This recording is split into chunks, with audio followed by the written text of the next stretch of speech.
Estamos no ar! Este é o podcast Motorsport.com, edição 331, e o podcast Motorsport.com é um oferecimento de Mint. Invista em Bitcoin de forma fácil e segura. Baixe o aplicativo da Mint, aqui a plataforma cripto do Banco BTG Pactual. Temos aqui o QR Code, baixe já o seu aplicativo, independentemente da plataforma do seu celular que você utiliza. Você já vê aqui ao meu lado Carlos Costa, mais uma vez comigo nessa jornada agradável, e ao nosso lado ele que entende tudo sobre automobilismo, além de estar à frente de uma das equipes mais vitoriosas da história do nosso esporte. Eu estou falando de Maurício Ferreira, o popular Mau Mau. Eu vou me permitir aqui chamar sempre de Mau Mau pelo apelido, mas antes de mais nada eu quero agradecer o seu tempo, que eu sei que está corridaço aqui, né? E por conta das novidades que teremos aí nas próximas semanas, mas tirar um tempo para bater um papo aqui com a gente sobre automobilismo. Muito obrigado, Mau Mau. Bom, obrigado a vocês por mais essa oportunidade. É sempre um grande barato falar sobre aquilo que você falou, entende tudo. Não sei se alguém entende tudo de automobilismo. A gente nunca entende tudo, está sempre aprendendo, mas é um barato falar sobre um negócio que é da minha vida. Enfim, estamos chegando aí com um pouco de experiência, adquirindo mais cada dia. Mas ter essas oportunidades é bem legal, e como você disse, nós estamos aqui no olho do furacão, véspera de Stock Car, véspera de finalização de montagem dos carros, muita coisa acontecendo, mas tirar esse tempo para falar sobre motorsport é sempre um prazer. Mau Mau, pergunta difícil agora, qual a sua grafia favorita de Mau Mau? Tudo junto, sem M maiúsculo no meio, separado? Tudo junto, minúsculo, Mau Mau, nós somos pequenos. Tá tudo certo. Mau Mau, tudo junto, minúsculo. Tá. Com esse M aí, ó, da tela. Esse M aí fica bom, fica bacana. Vamos fazer uma Vou adotar isso aí, fazer uma arte. Fazer uma joint venture aí. Ora, senhores, a gente, depois dessas 5 corridas da Fórmula 1, né, sequência incrível de 3, né, seguidas, sendo que foram 5 corridas em 6 finais de semana, tivemos aí a volta de um piloto brasileiro ao grid depois de tanto tempo, né, e vou tentar explorar isso, porque eu sei que o Mau Mau, como ele lida com vários perfis de pilotos, eu acho que ele tem também algumas coisas legais aí para falar, para acrescentar a discussão sempre, né? A gente conversa tanto nos paddocks aí, tanto da Stock Car quanto da NASCAR Brasil. O que você achou? Como que você está avaliando esse início de temporada do Gabriel Bortoleto, que é uma figura muito fácil em relação aqui ao nosso meio, né? Filho do Lincoln Oliveira, que é também o proprietário da Stock Car. Mas, tirando isso, como que você avalia aí essa primeira experiência do Gabriel? Bom, você deve conhecer o Gabriel de quantos anos, Nico? Conheço bastante. Mau Mau. O Lincoln e o Gabriel e o Enzo, né? A gente conhece também bastante pelo tempo que ele está, né, no automobilismo. O Enzo ainda, quando foi correr fora, o Gabriel era mais jovem, no kart aqui na Granja Viana, assistindo algumas corridas. Depois saiu daqui muito cedo para o kartismo. Conheço um pouco da carreira do Gabriel, isso é óbvio, ou melhor, quase tudo da carreira do Gabriel. A gente nunca está dentro, mas sabemos pelo menos os passos que foram dados, algumas coisas como foram. Até ia perguntar qual carreira que você acompanhou mais, a do Enzo ou a do Gabriel? Não, a do Gabriel com certeza. A do Enzo foi um pouco mais breve, foi um pouco mais com menos importância de resultados, e acho que para quem tem 2 filhos deve ser isso, né? Uma hora tem que escolher um só, porque não divide, né? Só um ganha. E isso, para quem tem 2 filhos, historicamente, várias famílias com 2 filhos, bom, eu tô lá com o Barrichello, com 2 vendas, chega uma hora que só um, não dá para levar os 2, ou pelo menos tem que diversificar. O Enzo acabou mudando de ares, vamos dizer assim, né? Deixar de ser piloto para ser um dirigente, um gestor de equipe, enfim, hoje um dirigente de fornecedor da categoria lá da Qualdastec. Mas a carreira do Gabriel, não só por ter chegado à Fórmula 1, estar na Fórmula 1, mas eu acho que ele construiu de uma maneira bem interessante, os resultados falam por si, então acompanhei muito mais. E acho que o Brasil inteiro, né? Estamos com essa expectativa aí de anos sem piloto. Para quem vive um pouco mais perto e conhece, sabe que a missão é dura, sabe que está sentado no pior carro da Fórmula 1 atual, neste momento, na fotografia atual. Se não é o pior, às vezes tem um ali empatado que está num final de semana ruim, mas na minha avaliação é o pior carro da Fórmula 1 neste momento.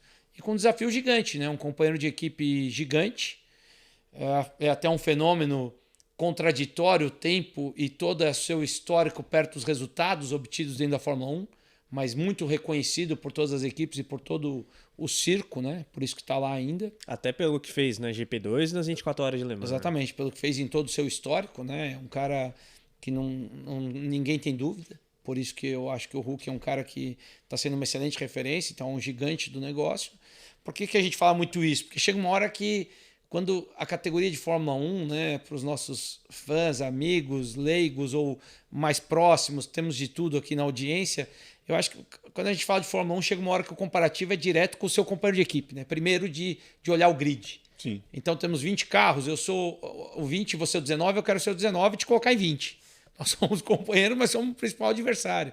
Então acho que esse é o desafio do Gabriel, acho que ele está ali iniciando com um cara super experiente, mas está fazendo um bom trabalho. Eu acho que já nessas 5 etapas tiveram alguns altos e baixos, natural da inexperiência, da estreia, de adquirir essa experiência não só com o estudo, não só com os dados, mas eu costumo dizer muito isso, né? Na minha vida, eu acho que eu prezo muito por vivenciar, adquirir a experiência. Eu tenho certeza que ele está fazendo isso da melhor forma possível ali dentro de um cockpit de Fórmula 1, pelos primeiros 5 finais de semana que se passaram, e isso vai fazer uma diferença muito grande lá na frente, né? Hoje a gente começa a ver, eu gosto muito de dados, né? A gente começa a ver muitos dados comparativos, já dele com Leclerc no primeiro momento, dele com Russell no primeiro momento, então os caras que já estão consolidados em grandes equipes. Mas eu acho que mais do que comparar isso, eu acho que é olhar para ele, é olhar o que ele tem feito, as pessoas que estão lá próximo estão vendo o comportamento dele, estão observando aquilo que ele tem de capacidade, porque só quem está ali, vivendo, analisando, vendo os gráficos, vendo os stints, sabendo dos problemas que ele está enfrentando, porque hoje um piloto de Fórmula 1 vai para a coletiva e ele não pode falar dos problemas que ele enfrentou, né? Uhum. Então o cara tem que... você teve problema de freio? Talvez, temos que analisar os dados. Ele não fala, porque ele não pode. Isso é uma verdade, né? Então, mas é óbvio que quem está dentro sabe os problemas que ele está enfrentando, sabe as adversidades dele, e eu acho que ele tem lidado bem com isso. Mas a pressão brasileira é grande. O brasileiro não tem respeito normalmente pelo segundo lugar. Sabemos disso historicamente. Em qualquer esporte. O brasileiro é uma cultura a ser estudada. Nós somos um povo diferente. E então a cobrança é grande, a pressão é grande, a expectativa é grande. E eu falo muito sobre isso, né? Quando você monta expectativas grandes, dependendo dos resultados, as frustrações ficam muito grandes. Então, eu acho que nesse momento ele tem que estar muito forte mentalmente, que me parece ser o caso de observá-lo. Me parece estar bem preparado mentalmente. Pela idade, ele é muito mais maduro do que porventura se esperaria. Muito mais maduro do que se espera. E ele vai virar esse jogo, né? Se ele tiver essa força mental e as oportunidades aparecerem, ele vai virar o jogo. O Mal trouxe a questão dos dados, né? Até pegando aqui a comparação da página Velocidade e Números do nosso amigo Fábio Tarnopolsky. Classificações 4-2, contando a sprint da China, né, para o Hülkenberg. 4-2 em corridas. Em voltas rápidas, o Gabriel está vencendo por 3-2, está equilibrado ali, né, entre os dois companheiros de Sauber, e ambos com um abandono cada. Então, assim, fazendo uma análise breve nesses 6 duelos, aí a gente inclui esse sprint nos cálculos, reiterando uma vez mais, eu diria que o Bortoleto não está tomando um vareio, diferentemente do que muita gente diz, né, Mamão? Não, concordo com os números, eu gosto dos dados e dos números. Acho que ele está indo bem.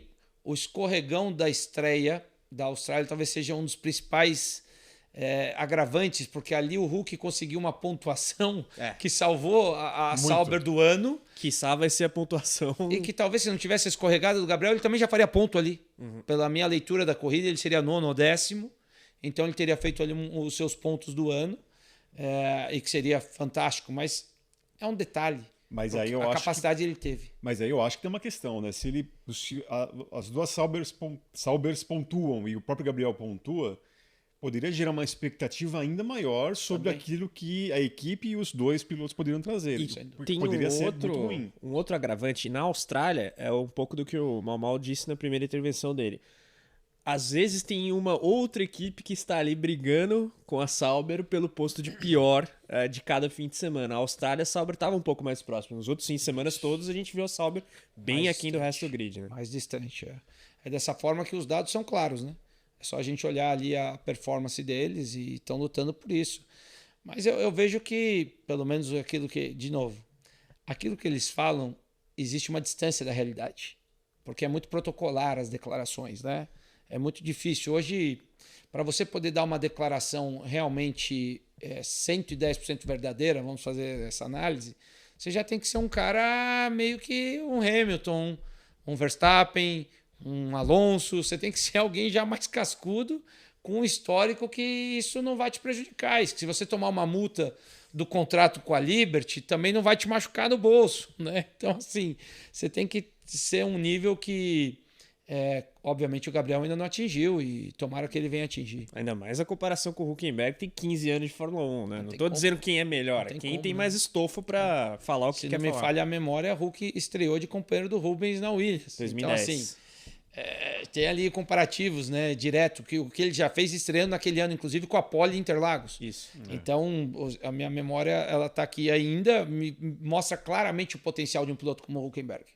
E agora com essa super experiência, né? Foi um cara que já saiu do grid, ali no Covid virou o reserva do Covid e o que fez voltou. Pô, não, esse cara não pode ficar de fora, né? Vamos trazer ele para dentro e trouxeram ele tá aí.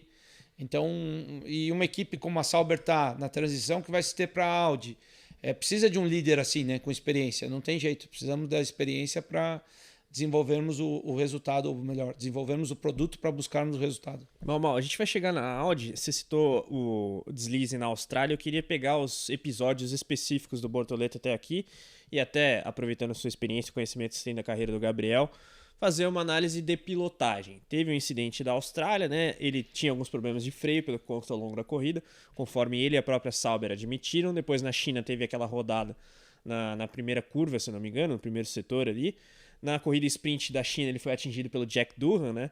Acabou tendo esse contratempo aí porque o australiano da Alpine não ajudou. Depois corridas muito difíceis, Japão e Bahrein. Estratégias conturbadas, questionáveis. Que vale para a Arábia Saudita também, né? Porque o próprio Jonathan Whitley, agora oficialmente chefe da Sauber, o ex-diretor esportivo da Red Bull, ele fala: a gente fez uma estratégia ali com o safety car esperando um outro safety car e um stint até o final de pneu duro, que não aconteceu, e no fim ele ficou refém do próprio cara que estava mais próximo da estratégia dele, que era, aliás, o Jack Durham também. Sim. O Durham fez a mesma manobra estratégica do Bortoleto no começo, só que ele fez um outro pitch, e com o pneu mais novo ele conseguiu passar o Gabriel ali no final da corrida. Você vê o Gabriel com alguma deficiência clara, e aqui não é numa perspectiva negativa. A gente falou do Piastri até antes da gravação, voltaremos a ele. É natural que um piloto novato não tenha o gerenciamento de pneu que tem um Hülkenberg, um Hamilton, um Alonso, e até mesmo aquela ciência do que acontece numa largada e no meio do bolo. Ali quem larga no meio do pelotão está mais sujeito a se ferrar em bom português. Como é que você vê o Bortoleto nesse aspecto, Nanar? Eu vejo ele bem, cara. Eu olho algumas partes dos stints, né? Vamos fazer uma coisa de Fórmula 1. Ela tem que ser muito analisada em janelas, né? Então, para o nosso fã entender os stints, são as janelas. Então, vamos pegar lá uma coisa de 50 voltas, um exemplo. Vamos dividir ela em 5 janelas de 10 voltas. Eu vejo ele bem nessas janelas. É claro que o gerenciamento, a experiência para fazer um melhor gerenciamento de pneu, ele só vai ter passando em cada circuito para entender realmente na prática. Por mais dados que se tem, a Fórmula 1 que tem todos os dados, mas o cara vivenciando, falando, caraca, realmente aqui eu estou na volta 25 desse pneu, aqui nesse asfalto de Jeddah, ou nesse asfalto de Suzuka, ou nesse de Mel, cara, é isso que acontece. Então, quando o cara chega no outro ano, ele tem a sua própria experiência. Então, óbvio que o Gabriel não tem isso ainda. Eu já estou fazendo essa consideração para dizer que, na minha avaliação, ele está bem, porque eu vejo ele com algumas janelas bastante forte. Inclusive, nessas corridas, teve janelas que ele descontou muito tempo do Hulk. Sim. Né? Tiveram janelas muito interessantes. Quando você olha ele contra o Hülkenberg, ele veio descontando o tempo. Talvez tenha descontado até um pouco demais e depois faltou um pouco da borracha e aí não conseguiu aquilo que estava se projetando, mas faz parte da vivência e da experiência que ele vai adquirir, mas eu analiso que ele está bem, sim. Eu vou voltar sempre para aquilo que eu falo de pilotos, né, e que eu trabalho aí ao longo desses últimos mais de 30 anos diretamente com os pilotos de várias idades e de vários momentos de carreira. O que sai do kart, senta no Fórmula a primeira vez, e o que vem da Fórmula 1 para ganhar um Stock Car. Então nós estamos pegando um leque gigantesco com a experiência que eu adquiri nesse tempo. Eu vejo que o detalhe fundamental do Gabriel vai ser o mental. Eu já acredito muito e falei já isso vários bate-papos como esse, podcast ou entrevistas, ou a forma que eu penso de qualquer esportista de alto nível. E o piloto é aqueles que eu tenho experiência. Então eu acho que 90% do resultado do piloto vai ser o momento mental dele. Os outros 10%, na minha avaliação, vai ser tudo aquilo que tem por trás. O equipamento, o lugar certo, a hora certa, o seu dom, o seu talento ou o seu desenvolvimento, a sua disciplina para alcançar o ápice. Porque tem várias coisas que você vê ao longo dessa minha fase. Eu vi pilotos que eu cheguei a achar que talvez esse cara não pudesse ser quem ele se tornou. E outros que achei que fosse ser muito mais e que não se tornaram absolutamente nada perto da perspectiva que se tinha. Sim. Então, por isso que eu deixo esses 10%, mas 90% estando concentrado mental e equilibrado, eu acho que já é mais do que meio do caminho andado aí. Né? Aquilo que eu penso sobre esportistas de alto nível em geral, e eu gosto muito do futebol, faço analogias, mas falando do meu negócio, da minha vida, da minha experiência, o piloto, para mim, 90% é isso. Agora, a gente aqui, até dando os nossos palpites, os nossos pareceres, né, em relação a algumas corridas do Bortoleto, especialmente as últimas duas, né, que nós mesmos aqui contestamos a decisão da Sauber em dividir estratégias. Né? Você tem uma ideia do que pode ser maximizar aquilo que você tem ali com o carro piloto.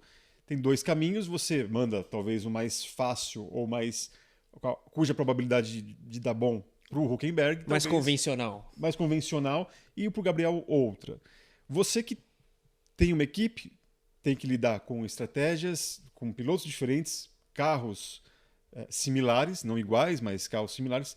Como que você vê isso? Você, se fosse aí o Jonathan Whitley, né, tentaria espelhar as estratégias dos dois pilotos ou realmente dividir, realmente pensando numa equipe é melhor mesmo por conta das probabilidades?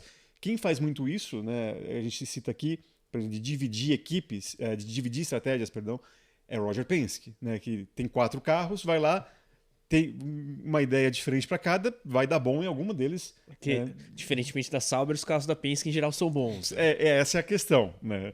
Porque geralmente quando dá bom para Penske, dá vitória, dá dobradinha, enfim. O que você pensa sobre essa questão de dividir estratégias e que, obviamente, nessas últimas corridas, para o Gabriel, ele ficou com a parte mais complicada da história. Mais dura. É óbvio, traz essa frustração, porque acabou ficando com a menos convencional, o que no final a gente já pode dizer que foi a que menos funcionou.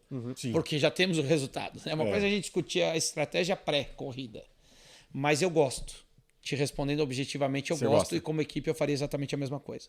Aonde eles estão... Mas depender de um safety car não é muito risco? Tudo bem, mas no momento que eles estão, o que teria mudado para o Gabriel se tivesse feito a mesma estratégia do Hülkenberg? Ponto de vista de pontos, 0.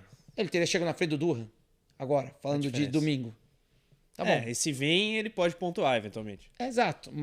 Então eu acho que para a experiência do time, para aquisição de dados e performance, e análise dos pilotos e aprender a capacidade de lidar também com algo diferente, eu gosto da ideia.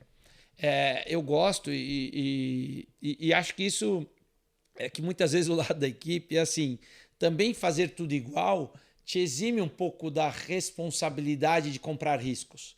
Mas a equipe é parte do risco do resultado. Total. Então, assim, não pode... não, vamos fazer tudo igualzinho. Quando você está com a equipe para chegar em primeiro e segundo, eu acho que faz muito mais sentido você fazer tudo igualzinho, porque senão você está preterindo um com relação ao outro. Você está escolhendo o melhor. A gente vivenciou um pouco disso de Fórmula 1, ficou muito marcado com Ferrari, Schumacher e Rubens. Sim. Sempre era privilegiado tudo o Schumacher. Alemão, tudo para Sempre ele. era privilegiado. Quem entende um pouco de corrida sabe do que nós estamos falando. Parece choradeira Não, é fato. mas é um fato. Então era tudo privilegiado para um e assim foi o histórico. Mas quando você está em primeiro e segundo, eu gosto mais das coisas iguais. Então assim, vamos lá, quem fizer a primeira curva na frente passa a ter a prioridade, nós estamos largando em primeiro e segundo. Agora quando nós estamos lá atrás, as coisas já podem ser tão diferentes e realmente se dá uma chance de um outro safety ou se dá uma oportunidade, você pelo menos tem uma ficha ali para fazer algo diferente. Ou mesmo uma estratégia que permita uma adaptação no meio do jogo. Como é o automobilismo americano. Você citou o Roger Penske, que é um outro tipo de automobilismo que é muito importante você fazer isso. Sim. Por isso que os números da Penske são gigantescos em números de aproveitamento. né? São praticamente únicos. Porque se você fizer a mesma coisa, provavelmente um deles vai ganhar. Mas se não funcionar para esse grupo, nenhum deles vai ganhar. Se você tiver um fora dessa janela, você pode ganhar com esse que está fora da janela. Sim. Né? Eu recentemente tive a oportunidade de acompanhar 500 milhas de Indianápolis em loco na 22 e 23. Pô, muito legal. Não em loco só, mas com rádio e com Tony. O Neil Garden ganhou, né? Então assim, a primeira ganhou o sueco, o Ericsson. Então se você olhar isso aí, e que era companheiro do Tony, que deu a bandeira vermelha no final, o Tony estava em terceiro de relargada, cheio de expectativa, mas ele era o 5º carro da Ganassi, depois ele foi ser o 4º da McLaren, enfim, situações que não eram a melhor para o Tony estar, mas eu estava ali muito próximo. Mas eu entendo que ali faz muito sentido o que fazem. E eu estou, de novo, não me contradizendo, mas a Sauber hoje está numa posição que talvez faça sentido. Eu gosto dessa ideia. Porque você também colhe dados diferentes. Né? Vamos usar o pneu por muito mais tempo, vamos olhar, mas ele vai acabar. Mas tá bom. A Pirelli, ou os dados que nós já temos, também pode ser diferente do que foi. A gente achava que ele acabaria na volta 20. A Pirelli tem errado muito as Muito. simulações. E pode durar até a 30. Então, vamos deixar aqui no nosso histórico que não é só até a 20. Uma hora que a gente precisar, pode ir até a 30. Sim. Então, estou dando aqui exemplos hipotéticos, mas eu gosto da ideia. E eu acho que o cerne da ideia que o Mamal nos traz é também, até a 10ª posição são distribuídos os pontos. Se ficar em 12º e ficar em 18º, também do ponto de vista da equipe não vai fazer uma diferença. Tá. E vamos lembrar que os pontos da Fórmula 1 não é só a fotografia do pódio, etc. A pontuação do campeonato é dinheiro, né? Então até o 10º lugar vale muito dinheiro. Se nós estamos 11º para trás, o dinheiro não está na mesa. É melhor tentar um 7º aleatório daqui para frente do que ficar ali... 15 ou 14? Mas eu queria agora abordar a distribuição das estratégias entre os dois pilotos. E eu acho que é legal ter você aqui, porque você tem... A galera vai se remeter muito ao Rubinho na full time, na Stock Car, mas uma série de perfis de pilotos mais jovens, mais experientes. O que define isso é exatamente a posição de grid, como que você vê essa questão? Porque, teoricamente, o Hülkenberg é um cara que tem mais recursos para fazer uma estratégia funcionar, pela experiência e conhecimento da categoria. É única e exclusivamente a posição de grid, e mesmo durante o fim de semana, quando você distribui atualizações para os pilotos, algo muito frequente na Fórmula 1, o Bortoleto não acaba ficando preterido. Eu sei que a Sauber não está querendo sabotar o Bortoleto, tem muita gente que acha... É sempre bom deixar isso bem claro, né? Mas bom ter o Mamal aqui para investigar os porquês das decisões X e Y. Eu acho que tem alguns momentos para você tomar as decisões. Tem toda a planificação pré, mas também... e pré-evento, né? Estou dizendo, antes de começar a sexta-feira. Sim. Aí depois nós começamos ali sexta-feira, TL1, TL2... Puta, onde nós estamos? Nós estamos realmente lá em 2018. Então, assim, aí tem o TL3, classificamos. Onde nós classificamos cada um? E depois disso, tem a largada e tem o fechamento da primeira volta, para você ter continuidade do que você planificou com antecipadamente. Eu vejo desse momento estratégias. E aí tem a particularidade de cada piloto, que é o que você falou, tipo, talvez o Hülkenberg tenha mais experiência para carregar um tipo de estratégia que o Gabriel ainda não tenha. Mas isso me chama atenção. Porque se a Sauber está dando esta possibilidade para ele, é porque está enxergando alguma coisa que é como eu enxergo o campeonato dele de Fórmula 2. Com excelente gerenciamento do todo. Vamos falar assim, do 360. Então, se ela está achando que... Vamos voltar. Fechamos a primeira volta e um está em 17, o outro está em 20, ou um está em 17, outro em 18, para dizer que está um ali, 19, 20, que seja a posição grudado.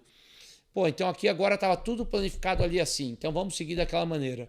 Mas se nós estamos querendo sacrificar por long runs, por um pneu mais crítico a ser administrado para o Gabriel, é porque também entendemos que ele tem a condição de fazer. Não é o Logan Sargent. Exatamente, ele não vai pregar o carro no muro com o pneu gasto. Ele não vai trazer prejuízo para nós. É interessante isso que eu... Entende o que eu quero dizer? Então, assim, eu tô gostando deste ponto. E os diretores mais veteranos da Sauber dizem que ele é um piloto muito exigente e fácil de se trabalhar nessa perspectiva. É o que a gente tem ouvido. E assim, aí vamos voltar para o Fórmula 2, Campeonato Gabriel. Um campeonato, assim, muito bem executado, muito bem dentro daquilo que ele tinha de momento, muito cirúrgico. Sim. Talvez esse seja o termo correto. Já foi na Fórmula 3, com gerenciamento também parecido, mas de menor proporção, né? Porque vai subindo a proporção do gerenciamento com as potências, né? Sim. Então é isso que demanda. E ele começa o campeonato da Fórmula 2 com mais problemas do que começou na Fórmula 3. Então, assim, eu acho que ele foi bem já nos 2 anos anteriores, nessa questão de gerenciamento do 360 do todo. E olhando de fora aqui, só dando o meu palpite, a minha opinião, se a Sauber está escolhendo ele para isso, é porque tem visto o valor e sabe que dali pode extrair dados e resultados importantes para o futuro da equipe. É curioso esse combo, né? Que você tem um cara cujo feedback é reconhecidamente bom, o Hülkenberg, né? A gente tem até O Rick Penteado fala que ele é um Exatamente. engenheiro barra piloto, né? esse depoimento aí do Rick, que trabalhou com o Hülkenberg na Renault, né? E o Hülkenberg também, do ponto de vista de característica, é um piloto que eu diria que está na melhor fase em termos de ritmo de corrida na Fórmula 1, que ele sempre foi muito rápido de quali, o Mamal citou a pole position no Brasil em 2010 pela Williams, quando companheiro do Rubinho, mas ele tinha, especialmente na época de Renault com o Ricardo, um déficit em ritmo de corrida. Na época o Ricardo ainda era um piloto bem quisto, né? Bem visto, melhor dizendo. Depois ele acabou ficando fora esse período e ele volta para a Haas, parece com um domínio um pouco melhor da corrida, ao passo que na classificação ele sempre foi muito rápido. Então o Bortoleto deve estar mostrando para Sauber, né, que ele é um cara capaz de coletar esse tipo de dado e fazer esse tipo de execução de estratégia. Eu acho que é um pouco isso, né, Mamão? Ele mostra ter ali as capacidades que permitem a equipe colocar um cenário um pouco mais desafiador para ele. É assim que eu estou enxergando. Isso é o lado positivo, assim que eu estou enxergando. Tentando aqui puxar uma análise um pouco mais concreta do que está acontecendo, independentemente do resultado, eu acho que é bastante revelador. Agora, 4-2 em qualis. A gente sempre falou, pelo menos eu e Eric, não sei como é que era a sua expectativa com relação ao Bortoleto na primeira metade do campeonato. O objetivo número 1 dele é tentar se equiparar ou ficar o mais próximo possível do Hulk em classificações. Depois, com a experiência, ele vai colhendo ou, enfim, desenvolvendo esse racecraft que a gente chama. Como é que você está vendo isso? Eu, particularmente, fiquei positivamente impressionado com o Bortoleto em ritmo de volta rápida, com um carro que não é dos melhores. Também gostei. Acho que tem 2 pontos importantes. Você citou a experiência que ele vai vir adquirindo e vão para as pistas que ele tem uma quilometragem maior. Isso. Então vai ser somado isso e aí vai criando expectativa. Vamos voltar para o assunto expectativa. Eu estou com a expectativa que quando chegarmos nas pistas europeias com maior quilometragem do Gabriel, maior conhecimento daquele pequeno detalhe, porque por mais que um piloto de Fórmula 1 e um piloto de alto nível tem que chegar na pista e tem que definir o negócio em poucas voltas, né? Não dá para ficar, tô pegando a pista. Mas no nosso íntimo, nós sabemos que sempre que você tem uma maior quilometragem, uma repetibilidade maior no asfalto, na curva, na zebra, você vai melhor. Sim. Então, eu tô com essa expectativa ainda de que vai melhorar por experiência adquirida e, óbvio, pelos fatores pistas que imagino eu que, por mais que ele seja um fenômeno de adaptação, né, de pista, ele pode ainda surpreender a gente nas classificações que estão por vir. A pernada europeia, que é mais convencional em termos de pista. Né? Você acha que em algum momento a gente, acho que como um todo, vai entender que ele tem a obrigação de derrotar o Hülkenberg num quali ou numa corrida? E nesse ano isso pode acontecer, em que momento você acha que ele já vai ter esse estofo para, quem sabe, já desafiar o alemão? Eu acho que ele vai ter sim. Eu acho que ele tem que trabalhar para isso. Eu acho que ele tem que fazer isso em algumas etapas. Seja no 4-2, no 6-X, no 7-8, mas ele vai ter que fazer. Eu acho que porque também tem toda a expectativa do histórico dele, das categorias de base que ele fez muito bem feita, os últimos 2 títulos, etc. Mas você tem que chegar lá e picotar o cartão, né? Então, eu acredito nisso. Eu acho que ele vai ter que picotar esse cartão aí. Em que momento, te complementando a resposta, hoje o campeonato de Fórmula 1 é muito longo, né? Tem variáveis aí. Como eu disse, a gente está olhando a fotografia agora com 5 corridas passadas. Você lembrou bem, na Austrália parecia que eles nem estavam tão distantes, parecia ter uma surpresa positiva. Porra, quem sabe a Sauber não é o pior como a gente imaginava, assim, tão claro. Mas depois está se mostrando que é sim, na minha opinião. Mas eu vejo que ele vai ter que chegar uma hora... Vamos olhar a fotografia. Janelas do campeonato. Puta, etapa 10, etapa 15, etapa 20. E depois, óbvio, final do campeonato. Ele vai ter que começar... Ele não pode deixar isso aumentar. Ele vai ter que administrar isso, diminuir. Eu nem estou dizendo que ele vai ter que ter o resultado final na frente do Hülkenberg. Mas ele vai ter que estar muito próximo. Se ele quiser picotar a possibilidade de mostrar que ele tem a capacidade de virar como os dados estão mostrando o Leclerc, o Russell ou o Piastri, ele vai ter que mostrar isso claramente com os resultados finais.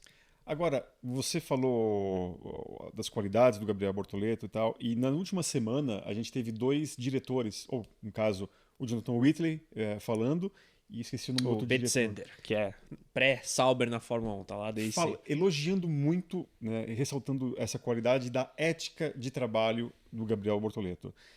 Agora, independentemente dos resultados, como a gente está aqui falando, a obrigação de cravar o Hülkenberg e tal, você acha que com essa atitude, e também aliado a resultados, não, melhores resultados até, você acha que isso pode alavancá-lo a, quem sabe, nos próximos anos, ser recrutado por uma equipe com melhores condições?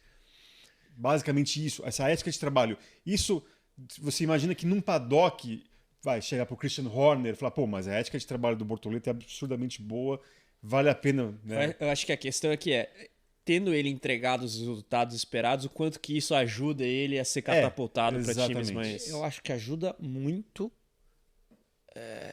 porém tem uma coisa importante aí. É claro que com quem você está trabalhando fazer estas declarações é super positivo, eles todos se conhecem, se falam muito, então às vezes até alguns são amigos pessoais e saem para jantar, né, nas suas respectivas vidas privadas, apesar dele estar numa equipe que está sediada num local muito isolado. Se ele tivesse numa das inglesas ali, esse paddock seria menor, digamos assim. Uhum. Mas, de qualquer forma, todos se falam e se conhecem, porque já trabalhamos junto num momento da vida, ou outro, alguém já passou por aqui que está lá. Querendo ou não, 24 finais de semana de um ano Muito de tempo. 52. É muito tempo. É muito tempo. Mas eu acho que isso pode ajudá-lo. A único porém que eu faço é assim, isso não pode ser só um momento. Porque é normal que num relacionamento, imagina, 20 anos de idade, 21, 18, 19, 20 e poucos, o sonho é chegar na Fórmula 1, cheguei lá, em qualquer equipe que seja a minha última, mas eu tô lá. E eu tô super, assim... tesão. Com tesão, comprometido, tarado por isso aqui, eu quero fazer isso aqui funcionar. Então é normal que no começo seja assim. Mas isso precisa perpetuar também. Uhum. Né? Então, por isso que é a única ressalva, e eu vou voltar pro mental. Se ele tiver isso claro no mental e essa preparação para continuar assim, no começo, meio e fim, seja o contrato que ele tem que estar divulgado de 3 anos, né, e etc. Mas a gente sabe que, como o Russell declarou recentemente, o contrato da Fórmula 1 é apenas pro forma. E é assim, é claro assim, não é uma coisa de garantia nenhuma, né? Várias cláusulas. Tem várias cláusulas, vários gatilhos de saída para cá ou para lá. Então ele tem que continuar assim, né? Espero eu que ele tenha esse preparo, esse discernimento de saber que mesmo com momentos ruins, porque quando você é 20º, quando você é, último, essa é aquilo que você vai ter que puxar de dentro e ter clareza de que resiliência para continuar com a persistência de saber que aquilo não é o seu lugar. O seu lugar é para estar lá. Se você estiver na McLaren no momento, você vai estar disputando primeira fila. Ou se você estiver de companheiro do Max, você vai poder fazer melhor do que todos têm feito. Né? Para colocar ele, como todo mundo coloca, um cara fora de série e quase que inalcançável, que eu ainda não sei se é bem assim, mas vou aqui com a maioria e com os dados que nós temos até agora, o cara vai ter que ter muita resiliência e continuar assim. Mas pode ajudar. Agora Deve ajudar. Eu quero depois, a gente vai falar sobre outros pilotos e a parte mental, estava até no meu roteiro aqui, mas vamos fazer uma brincadeira aqui, né? Da mesma maneira que Helmut Marko foi pedido a ele meio que classificar os novatos, pegando os novatos da Fórmula 1 hoje, vamos lá, minha memória sempre me deixa um de fora, além do Gabriel Bortoleto, Jack Turhan, o Lawson, alguns contabilizam, Isaac Hadjar, Andrea Kimi Antonelli e Oliver Behrman. Você, observando o comportamento desses pilotos, obviamente de acordo com a realidade deles, você consegue classificá-los como um A, piloto B, piloto C? Como que você imagina que pode ser a distribuição diante daquilo que você viu? Às vezes, Eric, a gente tem uma mania cultural ou mesmo desse negócio, vai indo na empolgação de pré-julgar. Eu não gosto muito de falar com quem eu nunca trabalhei, principalmente porque eu faço parte do meio. Mas, fazendo uma análise com dados, que é baseado nisso que eu Tô olhando dados de uma carreira inteira, de decisões, de coisas que você viu, né? De que o cara fez aquela decisão, tava para ganhar a corrida, mas não enfiou, ficou em segundo e isso deu um campeonato. Então, para dar um exemplo aqui hipotético, para poder fazer as classificações desses pilotos. E às vezes a gente fala assim, de novo, é um pré-julgamento, mas você fala assim, pô, eu vi tanta história no automobilismo já. Né? Eu já vi o comparativo direto de 2001 do Augusto Farfus ser companheiro de equipe do Robert Kubica. E assim, eu já vi tanta história no automobilismo que é difícil esses comparativos para classificar em A, B, porque se eu fosse comparar por 2001, Augusto Farfus é piloto A e o Kubica é piloto C. E talvez os dois sejam A. Ou talvez pode ter quem diga que o Kubica é A e o Augusto é B. O Kubica pré-acidente era um pilotaço. E aí? Vai ser natural. Mas quando você olha os caras ali na base de Fórmula Renault, não dá. Não pegou na bolinha com Augusto no primeiro ano. Então é difícil fazer esse comparativo. Por isso que eu estou dando esse exemplo que eu me lembrei e veio na minha mente. Mas o Gabriel, pelos resultados de Fórmula 3 e Fórmula 2, que são inquestionáveis. Isso é um dado. Não tem que ter opinião. É um dado. Questionável. Fato.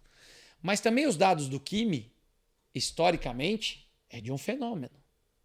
E tem me chamado muito a atenção de como ele tem lidado bem com essas situações nesses 5 finais de semana.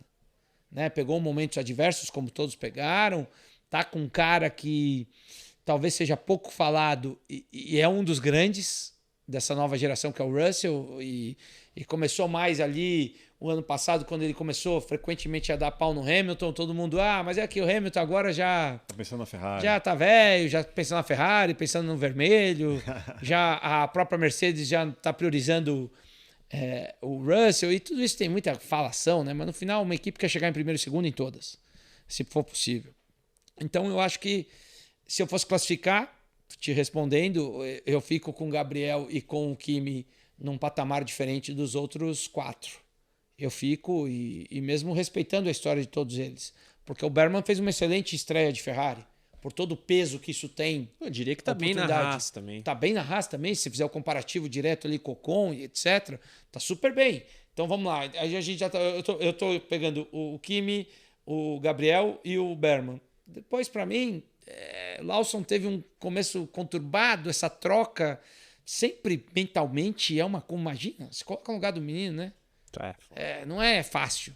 E aí você pega o outro, todo motivado, que eu fui preterido, fiquei na equipe B, mas estava já ali andando talvez o japonês melhor, o Tsunoda, aí vem o outro agora, eu quero provar, então são 2 novatos que estão juntos, né? Por isso que eu estou colocando o Hadjar, né? o Hadjar junto com o Lawson, e é isso que eu vejo, né? E depois o sexto, a gente colocou aqui o Berman junto com Jack Durham.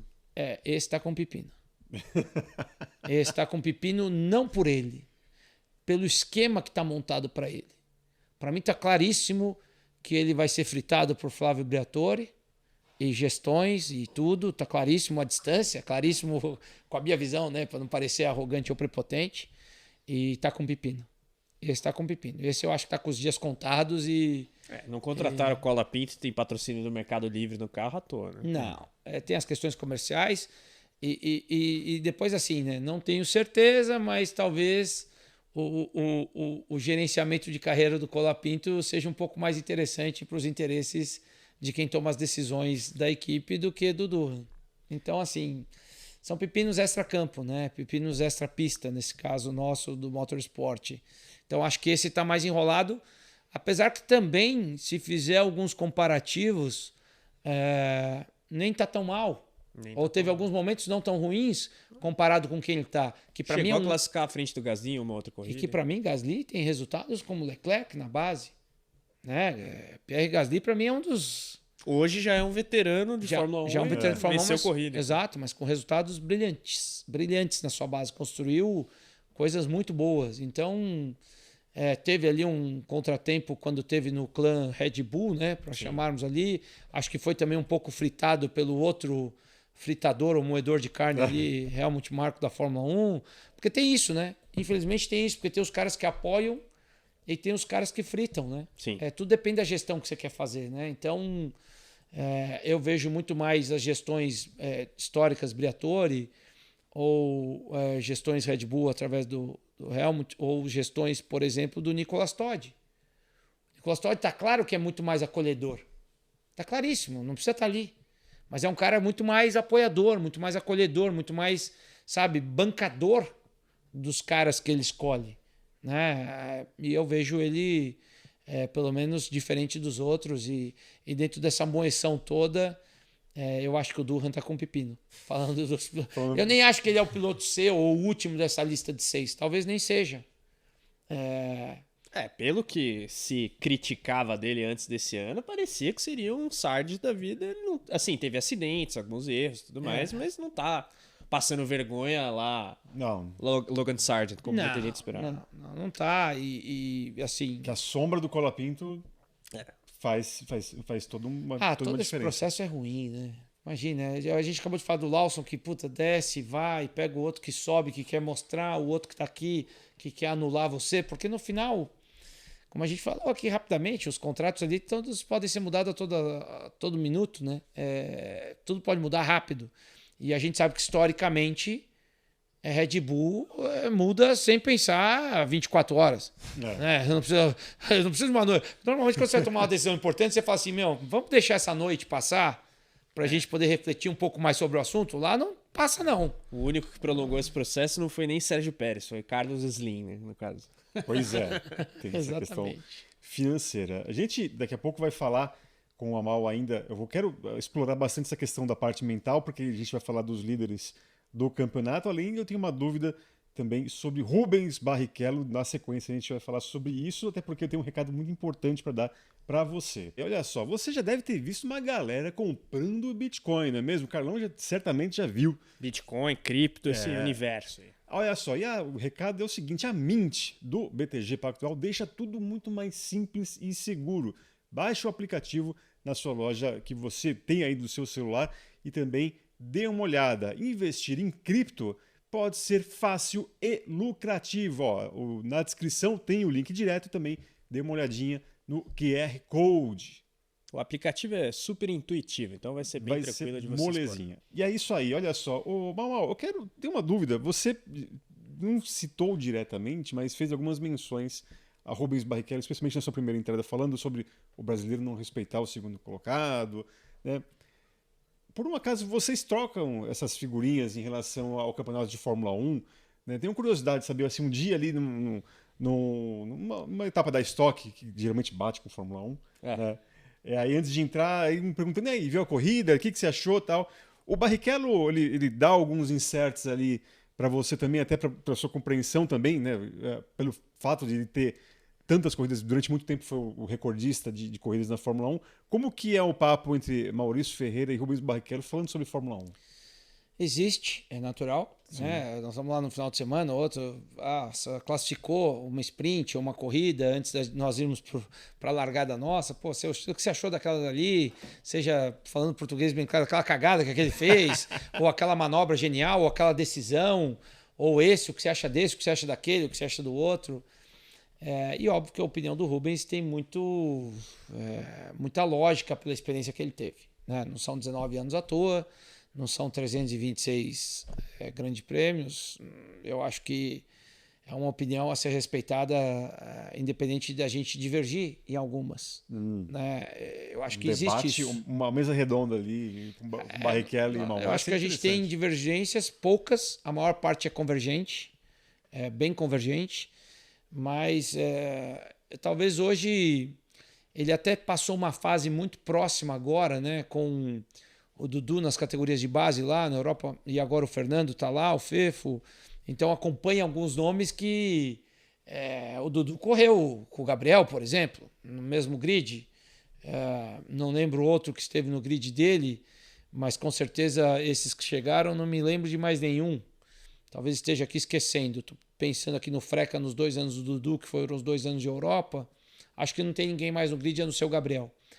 Mas óbvio que tem esse comparativo de achar que esse é fraco, esse é bom, esse está lá por causa do dinheiro, tá porque levou o dinheiro, tá pela questão comercial. Nós somos aqui um pouco de Slim / Pérez na Red Bull, então imagina o resto, né?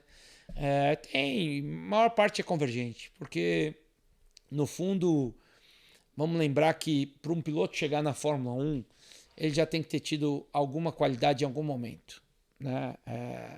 Mesmo que tenha sido a qualidade extremamente agressiva e financeira do Stroll. Para mim, o Stroll hoje talvez tinha tudo para ser o pior piloto de Fórmula 1. Mas quem disse que ele é? Tem vários momentos que ele está no 10º do Fernando. Se é um dos grandes fenômenos da história da Fórmula 1. Mas mais de 40 anos na Fórmula 1 já é velho, talento. Não, mas mesmo com o Vettel, às vezes ele ficava na frente. Cravou o Vettel várias vezes. Então, era um tetracampeão. Apesar que eu quero fazer a ressalva desse tetracampeão, que para mim é um tetracampeão com dados, resultados, mas mais questionável da história, como qualidade. Mas inegavelmente um bom piloto. Mas se o Stroll é péssimo, né? Exatamente. Tetracampeão não é à toa, né? Exatamente. Já fala o quê? O Damon Hill é péssimo, é campeão do mundo. O Jacques Villeneuve é péssimo. Por isso que eu falo, todo mundo que chega na Fórmula 1 já tem um valor por si só. Sim. Né? A gente pode questionar aqui 2 campeões mundiais mais recentes na história, que já não são tão recentes assim, né? O cara já tem que ter um pouco de idade para lembrar do Damon Hill e do Jacques Villeneuve, mas para mim foram campeões do mundo fracos. Mas fracos para o nível Fórmula 1, que é um nível gigantesco. Então, isso que eu quero dizer também, talvez, do Sebastian, para mim não foi um cara... Não era para ser tetracampeão do mundo. Você dá um tetracampeão do mundo pro Fernando Alonso ou pro Vettel? Fernando Alonso, sem dúvida. É unânime. Para quem entende carro de corrida. Vamos escolher para dar 4 e 2. Vamos inverter isso aí, né? Vamos inverter isso aí. Não tem jeito de não inverter. Os deuses da velocidade foram generosos demais com o Vettel. Talvez sim. E está tudo bem. Mas não quer dizer que ele não tenha valor. Aproveitar o carro. Mas não quer dizer que ele não tenha valor. Para mim, a surpresa, e quando foi na época, e hoje eu respeito muito a decisão, e o Rosberg, que é campeão do mundo contra o Hamilton, no ano que eu sei as particularidades, o quanto que o Hamilton quebrou, teve mais problemas do que o Rosberg, mas ele sabia. E o cara tomar aquela decisão, porque ele sabia que talvez ele nunca mais ganhasse outro. Saiu por cima. Cara, gênio. Gênio. E coloca o Hamilton no mais alto patamar que se valoriza. É o primeiro cara ali, o primeiro... Gênio. Cara, eu esqueci a expressão. Fã número 1. Meu Deus. Enfim, mas é o fã número 1. Ele sempre vai aumentar os feitos do Hamilton, porque ele sabe que uma vez ele falando que o Hamilton é um cara muito acima, ele vai valorizar o feito dele lá em 2016. Já te contei isso em off, já falei algumas vezes, inclusive em papos nossos on também. Uhum. O Hamilton é um fenômeno, é um robô. Aquele cara é um robô extraterrestre. Dos que eu vi perto, dos que eu pude acompanhar, enfim, para mim é inquestionável. Talvez tenha outros robôs que eu não tenha visto próximo. Mas esse eu tive a oportunidade de passar uma semana com ele em Albacete, segunda, terça, quarta, quinta e sexta, e posso falar. Né? Então eu sabia que era ele de costas para a pista de olho fechado, numa freada, numa aproximação de curva. Mas voltando para isso, cara, essas divergências fazem parte, né? E é isso. Mas Fórmula 1 já estamos lá, né? Já somos os melhores ou estamos entre os melhores do mundo. Talvez tenha alguém que tinha tudo para ter sido e não foi. Sei lá, eu estou agora acompanhando lá o Alceu Feldman Neto na Eurocup, na equipe do Alex Palou. O Alex Palou é tricampeão da Indy. Será que esse cara não seria um bom piloto de Fórmula 1? Seria. Tá, mas não foi, não vai ser. Até porque tem uma treta contratual ali. Não foi, não vai ser. Então, assim, o Pato, que está na McLaren lá, parece que pode ser um bom... Será? Não sei. Outros lá atrás... Dixon. Scott Dixon. Mas e outros que tiveram oportunidade, que foram e voltaram e foi... E você vai falar o quê? Você vai falar o quê? Né? Vamos puxar desde o Zanardi... Alex Rossi. Ou do outro que foi e voltou, Montoya, Cristiano da Mata, para falar de um brasileiro. Sim. Né? Um cara que foi bi lá, foi para lá, enfim. São todos caras fenômenos, eu gosto de analisar desta forma. Eu acho que vou voltar para o Stroll. Mesmo tendo vencido o campeonato de Fórmula 3, com o esquema que o pai dele financiou para vencer um campeonato de Fórmula 3, ele foi lá e venceu. Ele picotou o cartão dele, fez os pontos, campeão FIA Fórmula 3, Fórmula 1. Mas meu pai ajeitou, comprou. Não interessa. E como eu disse aqui agora, a gente acabou de chegar num consenso. Cravou o Vettel, um tetracampeão, e várias vezes está próximo do Fernando. Então, tem valor. Eu acho que todo mundo tem valor. É difícil essas classificações, mas a gente diverge e também quando faz a reflexão sem ser tão reativo, eu acho que todos que estão lá têm valor. Mas eu escuto tanto de pilotos, esse é fraco, eu corri com esse, eu corri com aquele. Tive a oportunidade recente de trabalhar no final de semana de Porsche Cup com o Caio Collet.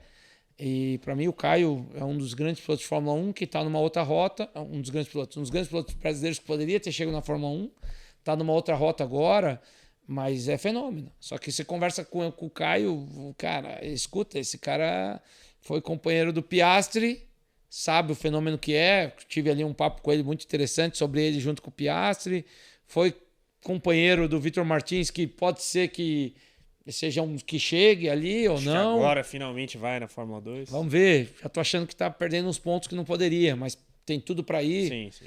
Já vai ser com anos repetidos, É. o que perde um pouco o valor, mas pode ser que chegue. Né? Apesar que também a Fórmula 1, né? Acabamos de falar que tem 6 novatos. Não é tão fácil a renovação que aconteceu no 2025. Pode ser que demore um pouco, né? A tendência é que demora. Pode ser que demore um pouco. A gente tem 2 velhinhos lá, que é Hamilton e Alonso. Mas pelo menos pro ano que vem, em tese, os 2 ciclos. Isso. Aí talvez o Stroll brinque de ser filho do dono. 3. Mas mesmo assim, a princípio, é mais para frente, né? Não é fácil renovar. O Piastri mesmo é a prova disso. Fez e ficou de fora um ano. Sim. Esperando. Aí depois... Imagina se não tivesse brigado para sair do contrato e assinar com a McLaren. O que seria de Oscar Piastri nesse momento? Estaria batendo cabeça lá na Renault, como todo mundo tá, e não por demérito dos pilotos, sim por uma gestão questionável, para dizer o mínimo. Né? Não é à toa que os caras renovam o Ocon até o fim de 24, tendo o Piastri no banco e o Alonso ali, né? Eles perderam 2 pilotos numa tacada só. Mas você citou o Hamilton, né? Essa questão do piloto robô, você teve a experiência com ele lá na Espanha. Eu queria abordar a situação do Hamilton com o Leclerc na Ferrari, e depois a gente fala de outros potenciais robôs. O Verstappen me parece ser um caso desse. Mas como é que você vê esse início de jornada do heptacampeão aí com a Ferrari? Por que esse déficit? Porque ele tem a vitória na sprint, mas se você olha todo o resto, o Leclerc tem estado constantemente à frente. Não tá dando um vareio, como muitos falam, mas a gente tem, pelos títulos todos do Hamilton, uma expectativa maior com relação a ele do que com qualquer outro, talvez. Carlão, fazendo um comparativo usando o seu termo vareio, o vareio do Leclerc sobre o Hamilton nesse momento, e que muitos falam, e você usou o mesmo termo, tipo assim, o Gabriel versus o Hülkenberg tá muito melhor que o Hamilton versus o Leclerc. Tá melhor. Sim. Apesar de ter a vitória da sprint ali, que, enfim, Atenua, talvez. atenua um pouco disso, mas aí vai parecido. Só que pelo que o Hamilton fica muito pior. Então, assim, eu não achava que ia ser fácil essa mudança de cultura. E o Leclerc é um baita piloto. Eu não achava que ia ser fácil, porque é uma mudança de cultura muito grande. Né? Acho que guiar Ferrari é quase uma categoria à parte. Sim. Provavelmente seja isso. Mas tem alguma coisa acontecendo. E aí eu vou voltar pro mental. As declarações do Hamilton não são boas. Não. Parece ser um buraco derrotismo maior do que a gente antecipado. imaginava. pra ele, no O caso. cara tá exatamente num limbo aí, num buraco, num poço um pouco mais fundo do que é pra estar. Pra você ver o quanto que o mental influencia. Você vê as declarações dele a cada momento, né? Tipo, Mas você acha que ainda é ressaca de 21? Não é possível. não, 2025 já. acho que é ressaca Casa de 21 nova. mesmo, mas não sei se é o momento de vida do cara. E, pô, 2023 ele teve uma baita temporada com a Mercedes. Ele tomou pau do Russell nos outros 2 anos, Sim. mas 23 foi um ano excelente no Hamilton. Excelente. Não, eu acho que assim, ele tá buscando, mas ele tá num buraco mais fundo do que qualquer um poderia imaginar. Tá estranho de entender. Mas ele desaprendeu a guiar, ele tá velho? Não, na minha opinião. Mas ele tá num processo ou num momento mental que os 90% mental que ele tem que estar aqui para fazer o resultado Não tá lá. não tá lá. Então a minha opinião é essa. Eu acho curioso, né? Porque até se você analisa as declarações, é muito contraditório até.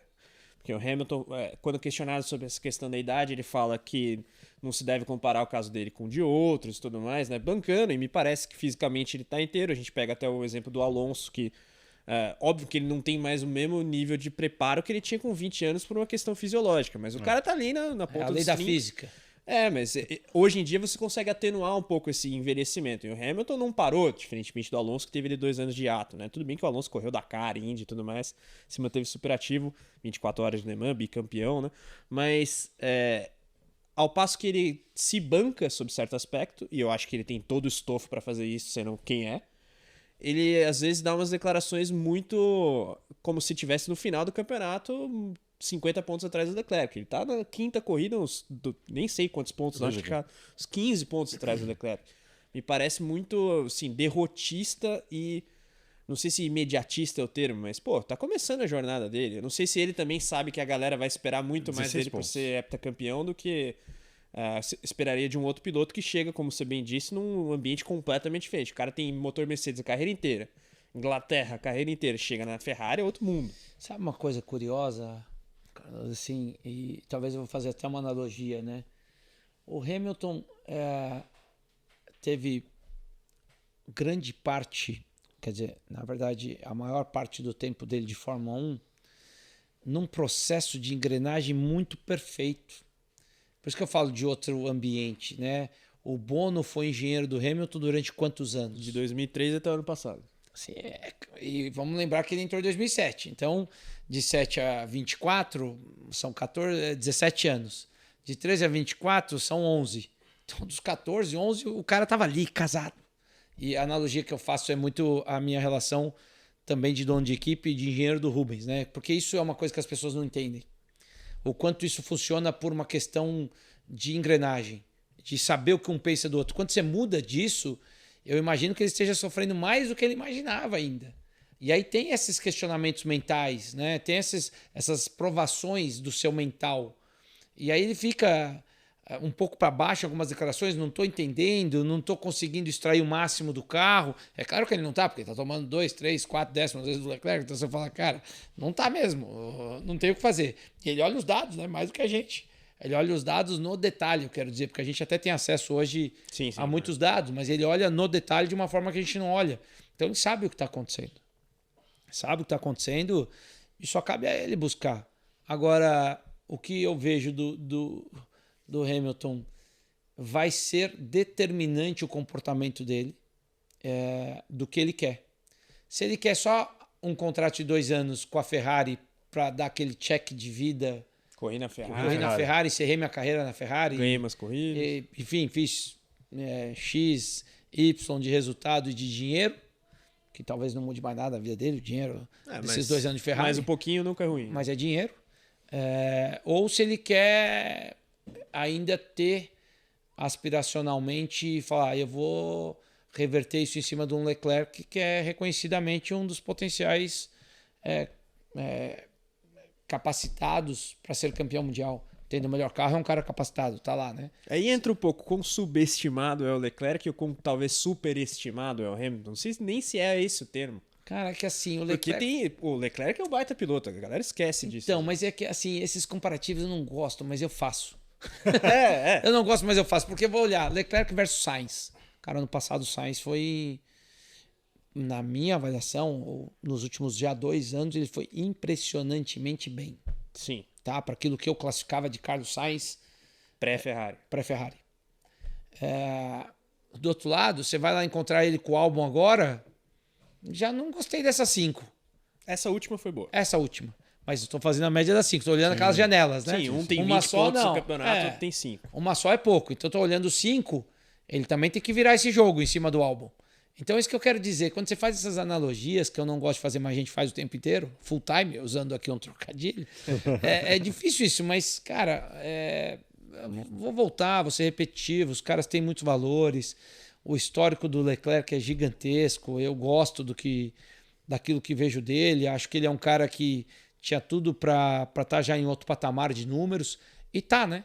Você viu esse dado de 44 pódios dele de Ferrari? Pódio pra torto e direito. Cara, ele o já que pesa tá... contra ele é conversão de pole em vitória. Isso, mas ele já está num número, mas talvez também pese no momento que a Ferrari está muito mais veloz do que consistente, né? Sim. Se a gente fizer analogia, só para fazer um advogado aqui do Leclerc. Não, então, concordo totalmente. o cara estava com muito mais velocidade por quali do que com consistência de uma corrida. Mas, cara, 44 pódios, se eu não me engano, eu vi o Rubens com 55, tá entre os grandes. Ele vai passar o Rubens. Vai. Esse ano, se bobear. Esse ano acho que não, mas... Mas o ano que vem, com certeza. Então, assim, cara, é pódio, hein, como equipe. É histórico, hein? Mas essa questão do acerto é curioso. Né? O Verstappen tem um número de vitória muito maior que de pole. E olha que ele tem um monte de pole position. Então, esses são números impressionantes. O equilibrado nessa história sempre foi o Hamilton, né? É um cara super equilibrado no número, né, de conversão aí, como você usou o termo, de poles com vitórias. É um número super ajustado. Que não é fácil. Mas também, então por quê? Será que, o contrário do que eu acabei de dizer do Leclerc com o Ferrari, o Verstappen teve um carro sempre super muito ajustado o gerenciamento, para o consumo de pneu e não tão rápido. E aí entram aquelas questões também de mapa de motor, né? Sim. Que a gente sabe que isso na Fórmula 1 é um degrau muito importante, uma distância grande daquilo que você pode usar para classificar, aquilo que você pode usar em números de voltas na corrida. A gente sabe que todo mundo recua, mas uns recuam mais do que outros em determinados momentos.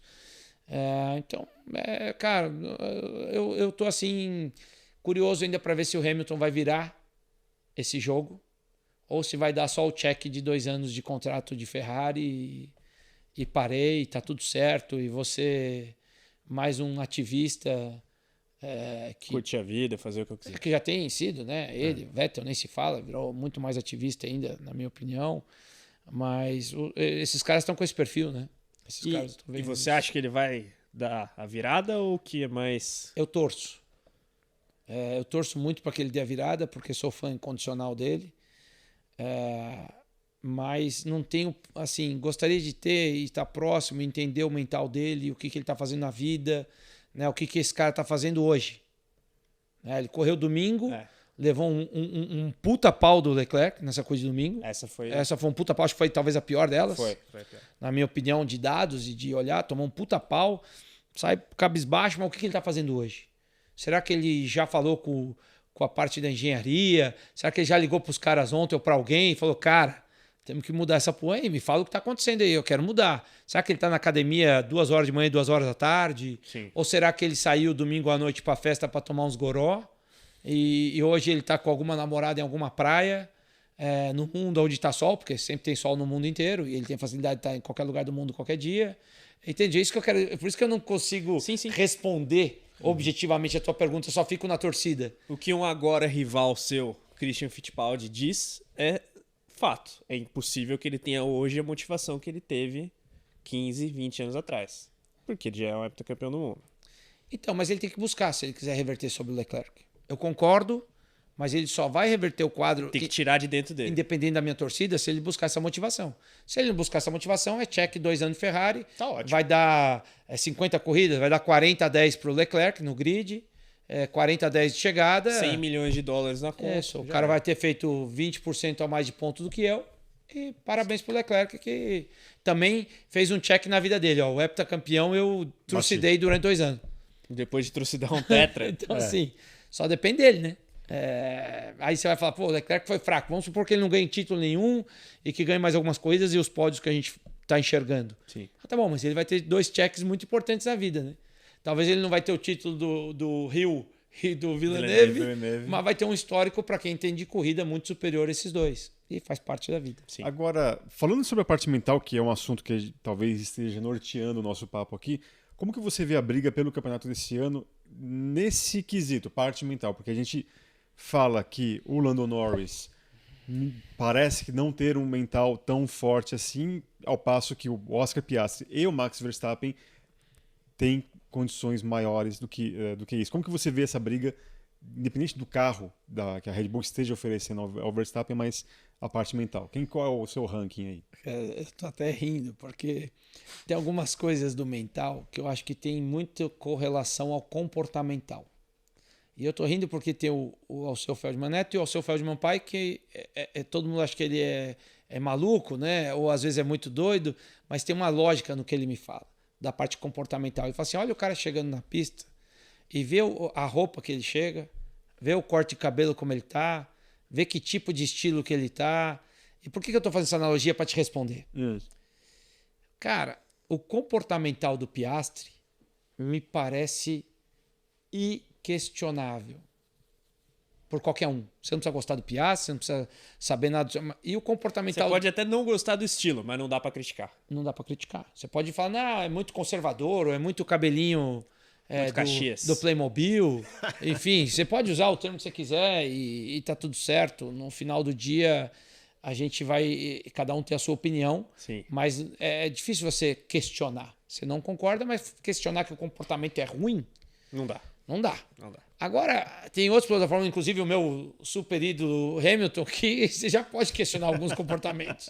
Ele tá pensando que ali é uma passarela da Fashion Week ou ele tá chegando para trabalhar num final de semana de Fórmula 1? Sim. Né? Então, assim, tô olhando outro. E por que eu falo isso do comportamental? Porque eu acho que o Lando também tá passando por um momento comportamental de um status que talvez não seja o ideal, na minha humilde opinião, né? Então, eu já estou dando mais parte comportamental, que tem uma correlação com a mental, te respondendo, Eric, pró-Piastri nesse momento. E quando você está vendo a virada do cara, isso também é igual quando você leva o adversário para as cordas, né? Nós estamos lutando boxe. Você me dá um jab, um gancho, mas eu vou te levar para as cordas. Eu estou num momento melhor na luta. E você acabou de me dar 2 porradas, mas eu estou nesse momento melhor. Mas a ressalva que eu faço é que já o ano passado tivemos uma fase do campeonato que parecia que o Piastri... agora eu vou mostrar que sou eu, Piastri. Esquece. E o Lando reverteu isso. No braço. No braço, na raça. Independente do comportamental extra-pista, ou extra-campo, ou do corte do cabelo, ou da roupa que chega no final de semana de Fórmula 1. Ferida no nariz, meio de ressaca. Já Exato. aconteceu aqui no Brasil. Então, mas independente disso tudo, o cara foi lá e reverteu. Sim. Né? E talvez, na minha opinião, de novo, acho que se a McLaren tivesse trabalhado mais pró-Lando, talvez o campeonato pudesse ter sido um pouco mais disputado, um pouco mais interessante para o telespectador que não quer ver ele acabar antes, né? Sim. Ninguém quer ver um campeonato acabar antes. A gente quer ver pelo menos 2 pilotos chegando na última corrida do ano, de 2 equipes diferentes, de preferência, disputando um título. Isso é o mais legal para nós. E o mais legal para o esporte. Sim. Né? Mas nem sempre é assim. Aliás, poucas vezes é assim na Fórmula 1. né? Raramente é assim, tratando-se de Fórmula 1, por todo o desenvolvimento de projeto, de carro, etc., para aqueles que sabem o que é um campeonato de Fórmula 1. Diferentemente da minha vida, que é muito mais legal do que isso. Porque isso muda mesmo quando você tem monotipo, monoprojeto e tal, é muito diferente. Então eu acho que, te respondendo, esta fotografia após 5 corridas, vamos fazer aposta? Eu vou colocar no Piastri. Mas eu não descarto o Lando, não. Talvez eu coloque algum dinheiro garantindo ali, porque ele reverteu. E ele pode reverter pela qualidade que tem. Acho que isso também tem a ver com o histórico de vida. Talvez a necessidade de fome do Lando Norris ao longo da sua vida foi muito menor do que a do Piastri. Fome de necessidade de vencer. Necessidade de ter que picotar o cartão toda hora.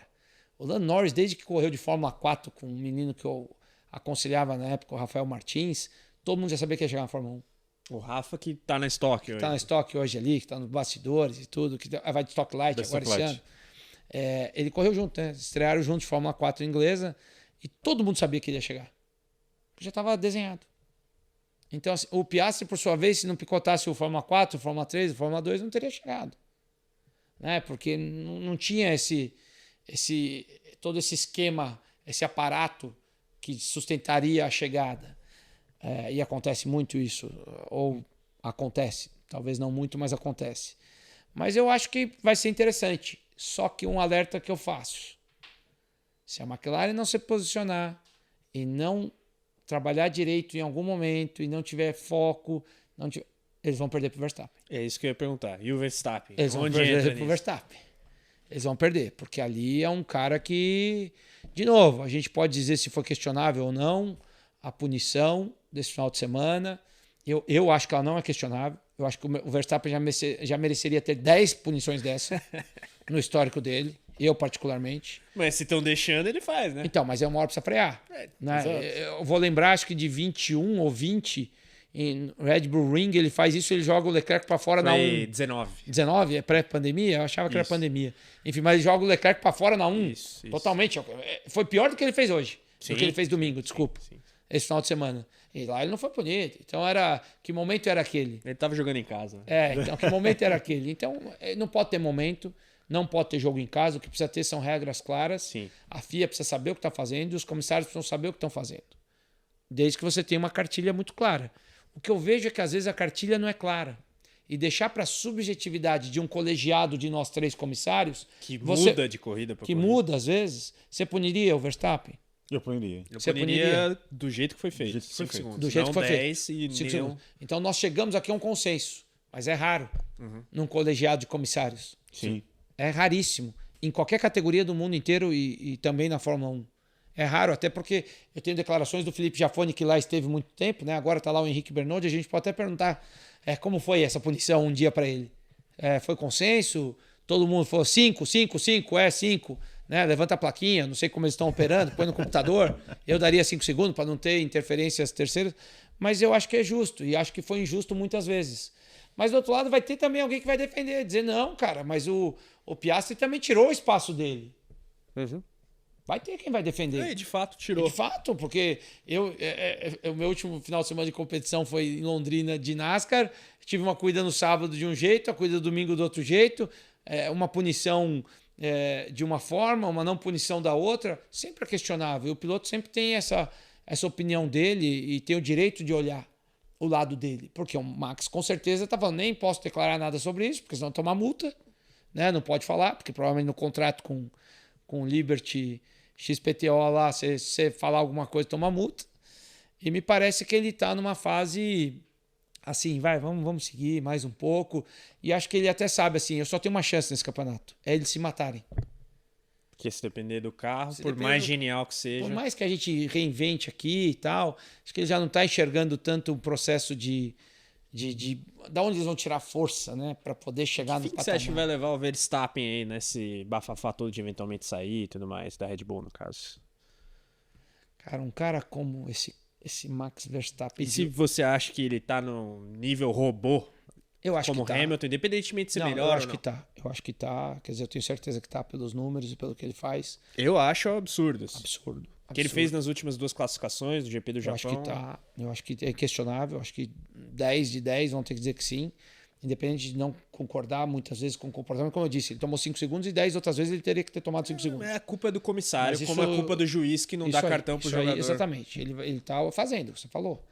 Mas eu acho que ele tá nesse nível aí, talvez, quem sabe, até no nível superior ao que o Hamilton tenha atingido. Mas não sei o que ele vai tomar decisão, porque agora tem essa história da paternidade chegando, tem aquela história, ficar correndo depois desses números para não ganhar, eu não vou ser competitivo, meu carro de 26, será que eu ainda vou descer mais um degrau na escala de equipes? Porque ao invés de estar brigando ali para ser terceiro, segundo ou primeiro, eventualmente, ele vai estar brigando para ser quinto ou sexto, ou eventualmente um quarto. Nem nos pódios eu vou frequentar. É duro. É duro para um cara com essa mente, né? Com esse perfil. Tanto que a última é que talvez ele tire um ano sabático. Cara, ano sabático, na idade que ele está, também cabe ainda, na minha opinião. E ele tem o poder de barganha no mercado de pilotos que ninguém tem. Ele pode correr de várias outras coisas, porque ele é um cara que gosta muito, né? Todas as GT. informações que nós temos, ele tem carro de tudo que é tipo e está sempre em atividade. Mas eu acho que se aparecer uma oportunidade te respondendo, e se ele achar que o negócio vai ser competitivo, ele vai. É que assim, as oportunidades quais são? Aston Martin... Ou ficar onde ele está. Talvez a Mercedes fala que o Russell tem contrato renovado, mas não sei se eles abririam uma... Mas tem as cláusulas, né? Ele mesmo falou, mas puta... Se você fosse o Max hoje, você decidiu sair da Red Bull, supondo que ele tenha decidido isso pro ano que vem, você, do ponto de vista técnico-desportivo, apostaria mais na Mercedes ou na Aston Honda Newey? Porque a gente tem que considerar que não é a Aston Martin que tá aí, né? Sim. Aston Martin hoje talvez seja o segundo pior carro. Terceiro. Cara, é uma boa pergunta, aliás, excelente. Porque se fosse para olhar o Max da maneira que ele se vê e tudo, eu falaria assim, cara, eu posso ir na Mercedes que está mais pronta para vencer, talvez. E tanto faz quem vai ser meu companheiro. Se vai continuar o Russell, se vai ser o Antonelli, eu vou destruir ele mesmo. Então, tanto faz. Mas conhecendo ele e olhando o histórico que ele tem com o Newey, pode ser que pese mais falar, cara, me mostra um pouco mais disso aí, me abre um pouquinho mais esse plano todo aí. Temos dinheiro, temos investimento, temos as coisas, temos, talvez eu iria nesse aí. Porque eu acho que a médio e longo prazo pode fazer mais sentido e provavelmente ele vai ganhar mais dinheiro. Se fala até em participação e tudo, porque quando há umas fumacinhas pode haver um foco, né? Então talvez ele vai ganhar muito mais dinheiro também. Não muda? Você mesmo falou e a gente concordou aqui que dinheiro sempre é dinheiro. Né? É bom, não aceita desaforo. Dinheiro é sempre dinheiro.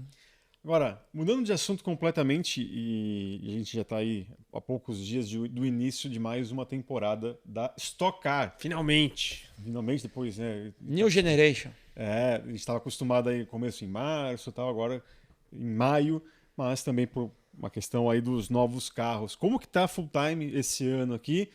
se realmente o jogo vai começar zerado para todo mundo. Vocês têm ideia de mais ou menos como que vocês podem iniciar essa nova jornada?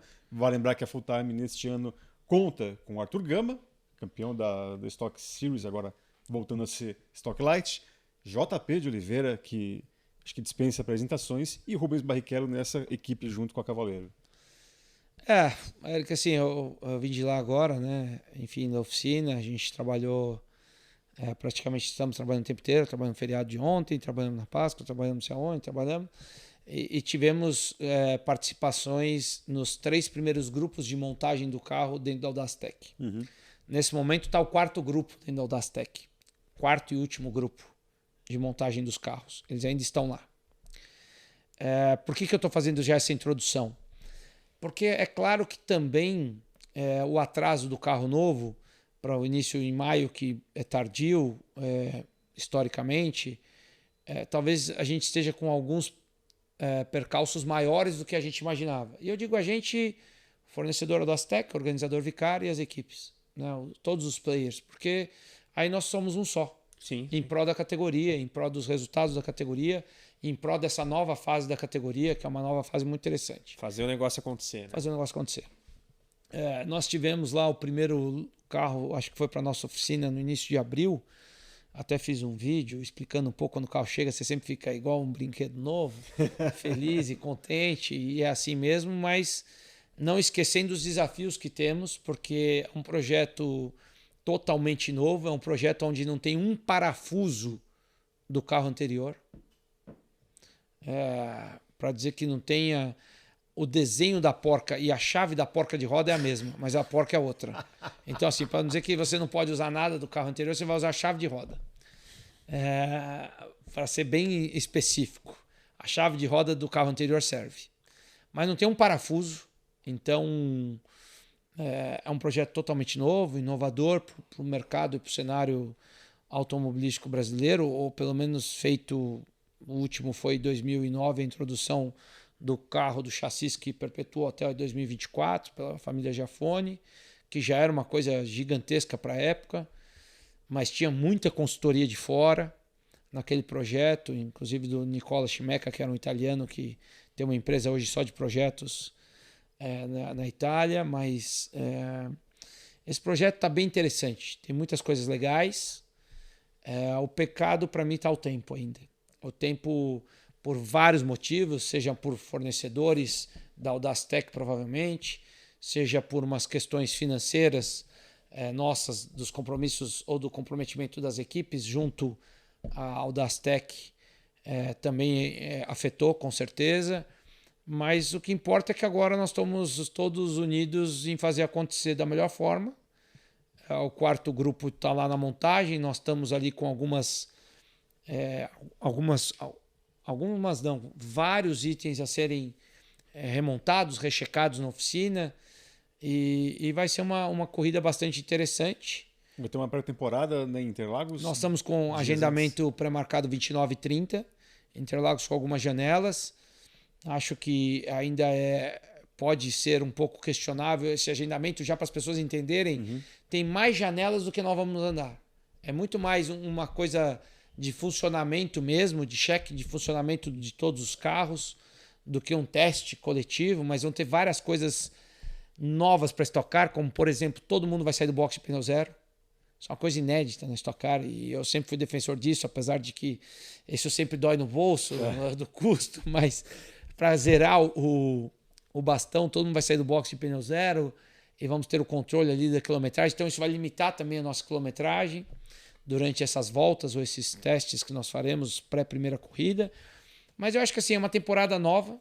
Acho que todo mundo vai estar buscando muito mais primeiro o entendimento de um funcionamento do equipamento do que extrair ainda a performance no detalhe, como nós tínhamos num carro de 15 temporadas, de um chassi de 15 temporadas. O carro sofreu vários updates, mas o chassi, a sua essência, tinha muito tempo. Então acho que vai ser assim uma descoberta geral para todo mundo. Nós temos, como você mencionou, o desafio e a grande honra de sermos a primeira equipe oficial de uma montadora na história dos 46 anos agora de Stock Car. Então temos a parceria ali com Toyota consolidada, com Arthur Gama que vem com a oportunidade de ser o campeão da categoria de acesso, vamos chamar de Stock Light para facilitar. E Eu agradeço a volta de vocês, porque Stock Light Series e Pro Series fica até complicado. casa bem. Queremos 3 idiomas: japonês, gaúcho e português. E temos esse retorno aí, essa repatriação do JP, é um cara que dispensa apresentações, como você disse, e comentários. Tem um entendimento do funcionamento de uma montadora japonesa por estar 2 décadas no Japão trabalhando. Ele está em oficina agora, ele estava na montadora agora lá na fábrica de Sorocaba. De Sorocaba está se deslocando para Vinhedo, para entender ali, ver um primeiro momento. E temos o nosso bom velhinho. Bom, velho. Ele não gosta muito, mas ele está velhinho mesmo, ele mesmo já fala. E com todo o respeito, porque é mais velho que eu, então posso dizer, mas tem que respeitar, como nossos pais ensinaram, que toda a experiência dele vai ser importante nesse desenvolvimento de um novo produto, de um novo projeto. Estamos super animados, mas bastante conscientes do desafio que vai ser, por time das coisas, e tem que tratar com responsabilidade isso. Mas eu estou muito animado para que esse novo carro, esse SUV, essa história que também todo mundo fala, um SUV, um Corolla Cross, é estranho. Não, mas gente, a gente está falando de um carro de corrida, a gente está falando só de uma analogia ao produto que as montadoras estão nesse momento de mercado com os seus índices maiores de venda, por isso que nós estamos neles.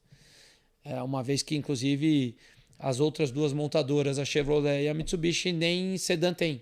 Sim. Então, não tem como continuar com o sedã, se nós temos um campeonato de multimarcas. Então, assim será, mas vai ser um grande barato e um desafio gigantesco. O que eu espero é que a gente, com a experiência do Rubens, com também a experiência do João Paulo, e esse retorno dele ao Brasil e a juventude e todo o ímpeto que um jovem tem de mostrar serviço, né? Espero que o Arthur Gama tenha toda a vontade de cravar os outros 2 o tempo inteiro, porque é isso que sobe o nível de uma equipe. Então, eu espero que ele acelere com os 2 pés, e que isso possa nos trazer recursos de evolução durante o ano, que a gente faça mais um bom ano e que possamos chegar na última etapa, acho que é 15 de dezembro, 14, já não lembro a data, acho que é 14 esse ano, disputando um título mais uma vez e com o maior número de pilotos que a gente possa. Se pudermos estar com os 3, seria ótimo, lindo, e o desejo, mas a gente sabe que na realidade campeonatos de Stock Car não é assim. Então, vamos olhar, estamos aí, estamos a uma semana de estarmos em Interlagos, a 10 dias talvez um pouco mais ali, 12 dias de estarmos classificando e olhando o primeiro grid e tentando fazer essa primeira pole e a primeira vitória, e assim, todo o grid da Stock Car tem muita qualidade, seja nas equipes e nos pilotos. E estamos nos preparando para mais uma temporada de desafios. Ansioso. Maravilha. Não, todos nós estamos, né?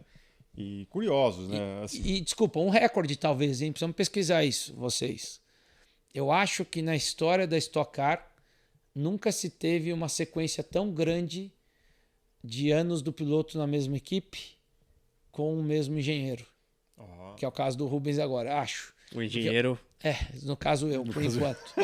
Então, assim, acho que o Max tinha isso muito tempo com o Eurofarma, apesar de ter estado RC e RC, mas vamos considerar que é a mesma coisa, porque a gente está falando de full-time cavaleiro hoje. Sim. É a mesma coisa. E também teve sempre com o Polenta, que hoje tem a Pole que foi o engenheiro o tempo inteiro do Max nessa parceria. Acho que eram os mais longos, o resto... Ricardo saiu, veio para nós em 2018, voltou, agora está indo para Cavaleiro, acho que não dá esses anos todos. Não lembro de outra história assim. E para a galera entender como é que você se distribui nessas atribuições todas no fim de semana, vamos lá. Engenheiro do Rubinho, mas chefe dono aí da Full Time Sports como todo. Por sorte, a gente tem eu tenho todas as responsabilidades também desportivas e técnicas com a equipe Full Time Gazoo. Né? A equipe Toyota, o Arthur e o JP. Com o Arthur e com o JP, cada um vai ter lá o seu engenheiro, o seu técnico e o seu time, mas eu tenho todas as responsabilidades ali.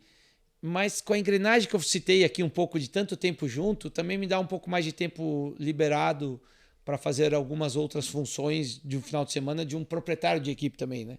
Então no final de semana eu também sou proprietário de uma equipe meia ou de 3 carros de Stock Car. Então tenho algumas funções ali a cumprir com os nossos patrocinadores. Também estamos indo para a 10ª temporada com o Móbil de parceiro no carro do Rubens, que são números importantes.